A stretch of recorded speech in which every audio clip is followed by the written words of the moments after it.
All right, my friends, welcome back. It is Monday morning, May 12th, 2025, the day after Mother's Day. I hope that you took the time to call your mother and tell her that you love her, that you appreciate her.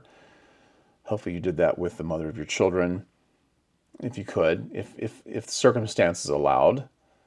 Yesterday was the first Mother's Day I've ever experienced where my mother was no longer around. So it was a day of great ponderance.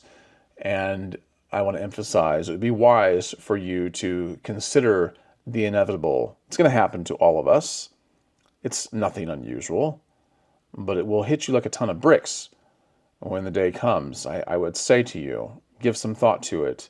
Say what needs to be said now rather than regret it later. So I want to share a few things with you today. I hope you learned something from this video. And leave your comments down below. Like the video, subscribe if you haven't done so already, tap the notification bell so you're apprised of future uploads. So on this day in 1932, the kidnapped Lindbergh's baby was found dead. Now, I heard this story growing up, and as we progress over time, I hear it less and less because we're getting further away from it in time, but I did hear this quite a bit growing up.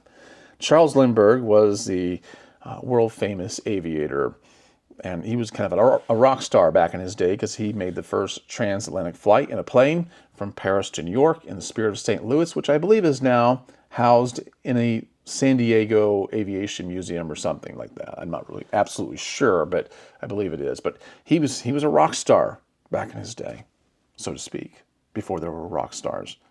And he became a war hero. And he's a lot of interesting stories. I read a biography about him written by A. Scott Berg that I'll leave a link for down below.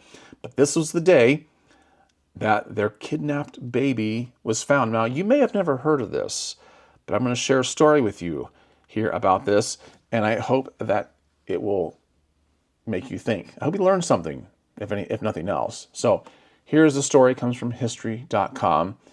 And here's what it says. The body of aviation hero Charles Lindbergh's baby is found on May 12, 1932, more than 2 months after he was kidnapped from his family's Hopewell, New Jersey mansion. Lindbergh, who became the first worldwide celebrity 5 years earlier when he flew the Spirit of St. Louis across the Atlantic, and his wife, Anne Morrow Lindbergh, discovered a ransom note in their 20-month-old child's empty room on March 1st. The kidnapper had used a ladder to climb up to the open second-floor window and had left muddy footprints in the room. In barely legible English, the ransom note demanded $50,000. The crime captured the attention of the entire nation. The Lindbergh family was inundated by offers of assistance and false clues. Even Al Capone offered his help from prison, though it, of course, was conditioned on his release. For 3 days, investigators had found nothing, and there was no further word from the kidnappers. Then a new letter showed up, this time demanding $70,000. It wasn't until April 12th that the kidnappers gave instructions for dropping off the money. When the money was finally delivered, the kidnappers indicated that little baby Charles was on a boat called Nellie off the coast of Massachusetts. However, after an exhaustive search of every port, there was no sign of either the boat or the child. On May 12th, a renewed search of the area near the Lindbergh mansion turned up the baby's body. Actually, it was a fellow who had stopped at the side of the road to take a leak, and that's when he saw it. He had been killed the night of the kidnapping and was found less than a mile from the home. The heartbroken Lindberghs ended up donating the home to charity and moved away. So ends up being really suspicious because they received a ransom note and some kind of correspondence as to where the baby might be, asked for more money, but the baby had actually been killed fairly close to the time that it was removed from the room. The kidnapping looked like it would go unsolved until September 1934, when a marked bill from the ransom turned up. Suspicious of the driver who had given it to him, the gas station attendant who had accepted the bill wrote down his license plate number. It was tracked back to a German immigrant, Bruno Hauptmann. When his home was searched, detectives found $13,000 of Lindbergh ransom money. Hauptmann claimed that a friend had given him the money to hold, and they had no connection to the crime. The resulting trial again was a national sensation. Famous writers Damon Runyon and Walter Winchell covered the trial. The prosecution's case was not particularly strong. The main evidence, apart from the money, was testimony from handwriting experts that the ransom note had been written by Hauptmann and his connection with the type of wood that was used to make the latter. Still, the evidence and intense public pressure was enough to convict Hauptmann. In April 1936, he was executed in the electric chair. Kidnapping was made a federal crime in the aftermath of this high-profile crime. So the Lindberghs had laid down little baby Charles in his crib upstairs, second floor, and if I remember correctly, random checks were made on the child. But at one point, either them or the housekeeper had went to check on the baby and was no longer there, and they discovered the ladder outside the window, which is devastating. It's a nightmare of every parent. But there were so many things that did not line up. And as I read the book about Lindbergh, even I suspected him. Now, in the end, I really do believe they had the right guy. But it just goes to show you that things are never quite as cut and dry as what we'd like to think they would be in a crime. We'd like to close a case and figure that was, just that simple, but it was not. And I don't think I personally would have even liked Lindbergh, the man, if I knew him personally from what I read of him. But he did some wonderfully marvelous things. Like I said, he was a hero, flew over 50 combat missions, was able to fly a plane like nobody else. He was incredible during his time.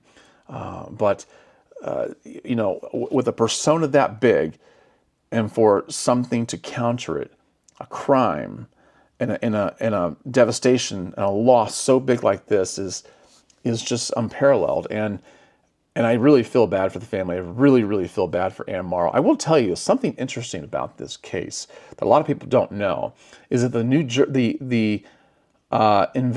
lead investigator for the New Jersey State Police was none other than Norman Schwarzkopf Sr. That's right. If that name sounds familiar to you, it's because he is the father of Norman Schwarzkopf, the General Norman Schwarzkopf, who led the troops into battle in Iraq back in the 1990s. So yes, it's this one and the same. And so interesting, I said not one and the same individual, but I mean the same family. So that was an interesting fact when I read the book that a lot of people just don't know.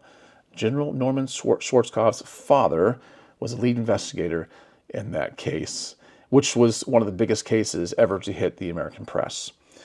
So Anne Morrow Lindbergh became quite a writer after all this. And one of the things she had to say about grief, and she became very acquainted with it, was this.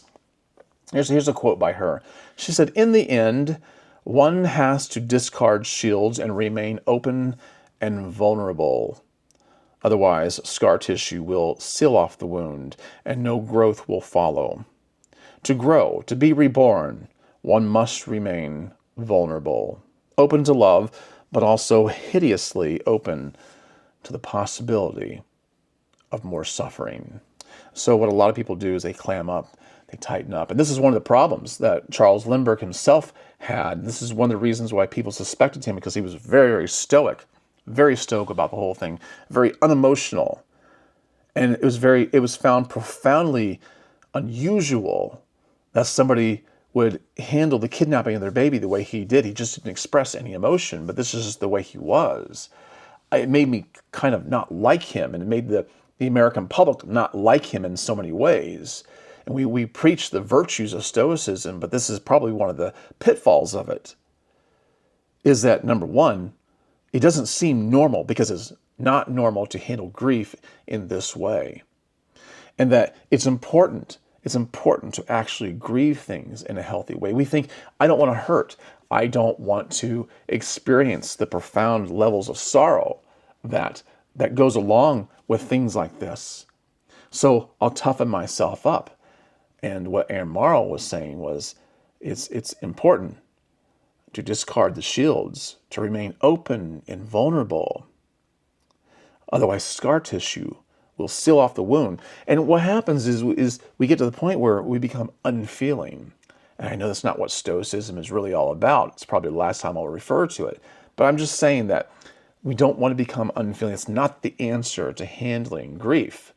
The answer is to remain, as she said, hideously open to the possibility of more suffering, because otherwise you lack the ability to cope healthily and to love again and to be able to experience the vibrancy of life once more.